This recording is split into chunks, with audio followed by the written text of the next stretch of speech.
السلام علیکم سامعین، 15 شوال المکرم کی تاریخ شروع ہو چکی ہے، 5 مئی ہے۔ خبر کا عنوان ہے چاند گرہن۔ تقریباً 8:45 بجے چاند گرہن شروع ہو چکا ہے اور رات میں لگ بھگ 1 بجے یہ ختم ہو جائے گا۔ چاند گرہن میں ہمیں کیا کرنا چاہیے؟ ہمیں وہی کرنا چاہیے جس کی ہمیں اسلام مذہب نے تعلیم دی ہے، اور جو کام ایسے وقت میں ہادی عالم محمد رسول اللہ صلی اللہ علیہ وسلم نے کیا ہے۔ آپ نے صرف یہ کیا ہے کہ چاند گرہن ہوتا تو 2 رکعت نفل نماز پڑھنی مسنون سنت ہے، اور چاند گرہن کی نماز جماعت سے نہیں بلکہ الگ الگ پڑھی جاتی ہے۔ جس طرح عام دنوں میں نفل نماز پڑھی جاتی ہے، اسی طرح چاند گرہن میں بھی نفل نماز 2 رکعت پڑھی جائیں گی۔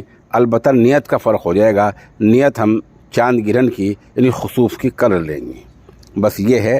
باقی چاند گرہن میں یہ کہنا کہ فلاں کام کرنا چاہیے، فلاں کام نہیں کرنا چاہیے، وہ کام نحوست کی علامت ہے، وہ نیک بختی کی علامت ہے، یہ وظیفہ ہے اور وہ وظیفہ ہیں، یہ چیزیں علاوہ بکواس کے کچھ نہیں ہیں۔ ان کا اسلام مذہب میں سرے سے کوئی چلن، کوئی وجود نہیں ہے۔ ان سے اللہ کی بارگاہ میں معافی مانگنی چاہیے۔ نبی اکرم صلی اللہ علیہ وسلم، آپ کے صحابہ اور جمہور علماء سے ایسے وقت میں صرف اور صرف 2 رکعت نفل نماز پڑھنا مسنون ہے اور کچھ نہیں ہے۔ اس پوری خبر کے لیے ہم جامعہ اشرف العلوم رشیدی گنگو کے شعبہ تجوید کے استاد جناب قاری مشکور احمد رشیدی قاسمی کے نہایت ہی شکر گزار ہیں۔